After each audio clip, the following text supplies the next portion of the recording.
In the name of God, three in one and one in three. Amen. Twice over the past week, my phone has been inundated with texts and tweets and Facebook messages. On Sunday, folks were asking, "Do you know St. John's is on fire?" On Monday, the question came, "Have you seen the video of President Trump outside St. John's?" I was ordained at St. John's Church, Lafayette Square. I was married there. I spent my first years of ministry there, preached my first sermons, counseled undocumented immigrants with kids in that nursery. If that church is holy ground for anybody, it's holy ground for me. To see the president use my former church that way made me angry. But if I'm only angry because a president I disagree with tried to use my church, I've got to tell you, it's not enough. Later Monday evening, I learned that in order to pull his stunt, the president ordered the park and the area around the church cleared with tear gas and rubber bullets. Clergy colleagues were literally pushed off the premises owned by the church. Civil rights were violated, human rights were violated. There should be lawsuits. But friends, if I am only angry about what happened on Monday night to protesters, to clergy, if that's what's making me angry, I've got to tell you, it's not enough. As I took stock, I realized my initial anger, it was misplaced. What happened on Monday was a distraction. We can't afford to be distracted. The real injustice isn't a stunt in front of a church. The injustice that continues is the injustice that has been with us for over 400 years. The structural violence against black and brown bodies, America's original sin, continues unchecked. I should be angry about George Floyd's death, about Ahmaud Arbery, Breonna Taylor, Michael Brown, Sandra Bland, Eric Garner, Freddie Gray, Tamir Rice, Trayvon Martin. I should be angry that members of my congregation have to have the talk with their children. Not the talk about sex, but the talk about how to de-escalate, how to behave around police if you are born with dark skin. This Sunday is Trinity Sunday. On this day, we celebrate that God is three in one, one in three. The Reverend Kelly Brown Douglas has written that the Trinitarian reality, by definition, defies dualisms. God does not participate in our either-ors. God does not acknowledge our greater than, less thans. So on Trinity Sunday, I want to push back into my anger. Because it would be really easy to say, well, if he is for black lives, if that preacher is for George Floyd, if that minister is for the protesters, he must be against the police. He must be angry at the cops. But friends, I think being angry at the police isn't enough, especially if your anger is limited to the particular officer who killed George Floyd. I'm convinced that deciding that this particular policeman is a bad apple, it isn't enough. I can't just be against one cop. Get angry, but get angry at the whole damned system. I use that term theologically. The system damned George Floyd. The system damns folk that look like George again and again. The police officer who killed George Floyd had 18 prior complaints for use of excessive force filed against him. Why was he still on the street? Why did he still have a badge? Why wasn't he already in jail? If a system kept a cop like that out on the street can't be called damning, I don't know what can. This week, I had to think not just about the so-called justice system, but about the systems that raised up this officer. What about his school? Did he go to church? And the officer who killed George Floyd was not taught thoroughly enough that George's life was precious in the sight of God.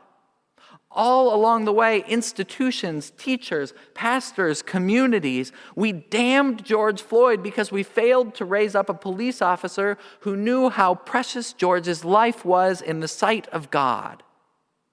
We failed George Floyd when we built a system that allows a white woman, when she is asked by a black man to put her dog on a leash, to feel like she can call the police in response. That interaction tells you who the system was built for and who it was built against. And it's time to take apart the whole damn system. As a white person, I have got to acknowledge that today I am mostly preaching to myself and to my fellow white people. We have to do better. It is a privilege to worship in a congregation that reflects the diversity of our neighborhood. Yes, it is a privilege to serve with a vestry, with a parish board that reflects that diversity. But I don't feel like I'm speaking out of school to share with you. A lot of our black leaders are tired. A lot of our black leaders are guarding against hope because they've been here before.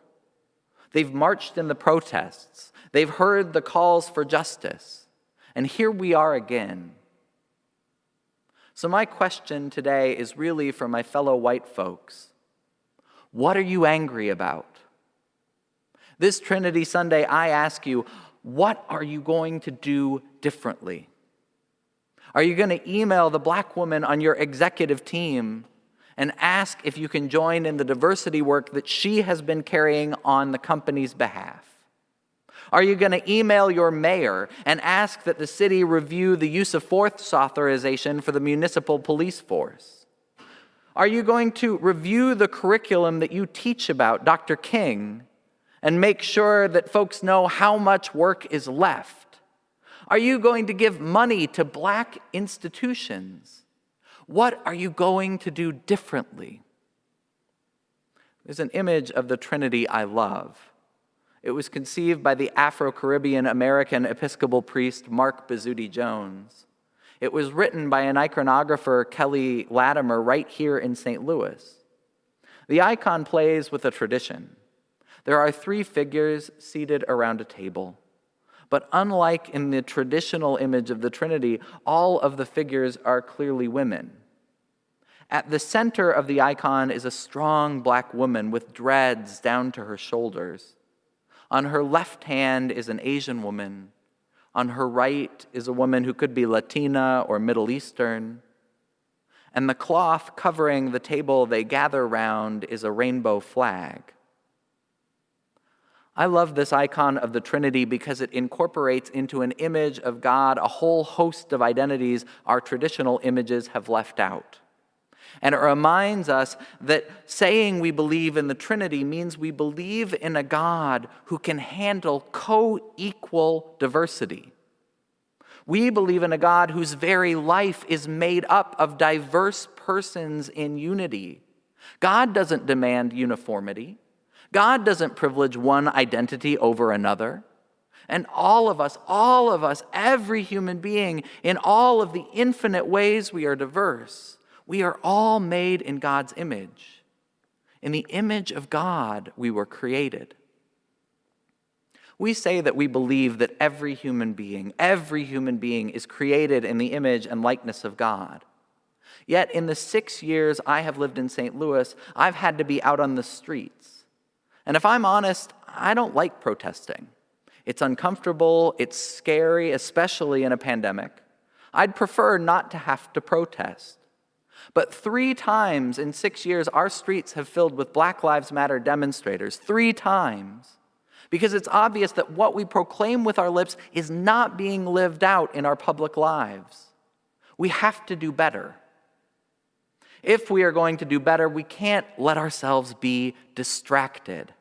Don't let your anger get stuck on something small, something trivial. We have an opportunity to turn the tide against America's original sin.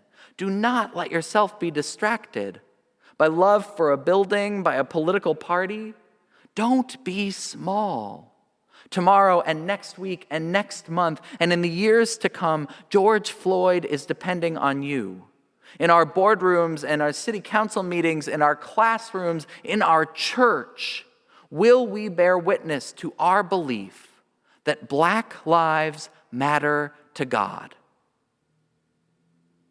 Amen.